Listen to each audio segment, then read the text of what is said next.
Good morning, everyone. How are you? Hope you all are fine. Today we will do some English translation. So open your translation bunch book and page number 40. আজকে আমরা শিখব B ভার্বের negative sentence বা নাবাচক বাক্য। তোমরা এর আগের ক্লাসে অর্থাৎ ক্লাস 1-এ বি ভার্বের ব্যবহার শিখেছো, অর্থাৎ এম ইজ আর এর ব্যবহার শিখেছো। যেমন ধরো, আমি একজন ছাত্র, বা তুমি একজন বালক, বা ছেলেগুলি হয় ছাত্র। তো এই রকম সেন্টেন্স তোমরা করেছো, অর্থাৎ বাক্যে এম ইজ আর এর ব্যবহার তোমরা শিখেছো। ঠিক একইভাবে আমরা এম ইজ আর এর ক্ষেত্রে নট ব্যবহার করা শিখব, অর্থাৎ নাবাচক বাক্য শিখব। ধরো, আমরা কি শিখেছি? আমি হই একজন ছাত্র। তখন আমরা কি লিখতাম? আই অ্যাম আ স্টুডেন্ট, তাই তো? ধরো, এটাই আমরা নাবাচক বাক্য করব, অর্থাৎ আমি একজন ছাত্র নই। কি করব?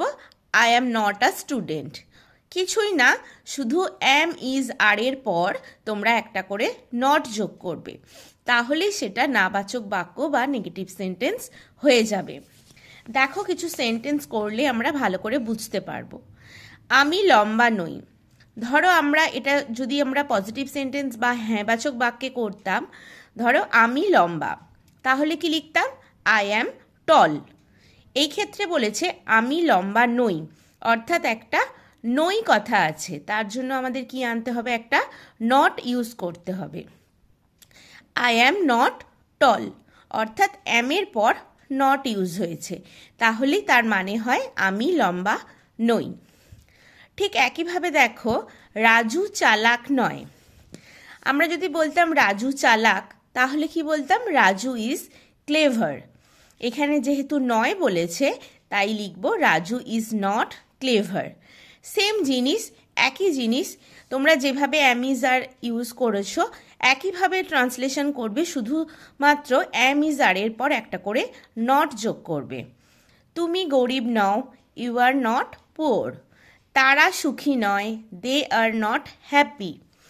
লোকটি বৃদ্ধ নয়, the man is not old. দেওয়ালটি সাদা নয়, the wall is not white. ঘরটি পরিষ্কার নয়, the room is not clean. তো বোঝা গেছে ব্যাপারটা। এবার তোমাদের একটু মনে করিয়ে দিই এম ইজ আর কোথায় ইউজ হয়। তোমরা জানো আই এর ক্ষেত্রে, মানে আই এর পর সর্বদা কি ইউজ হয়? এম ইউজ হয়।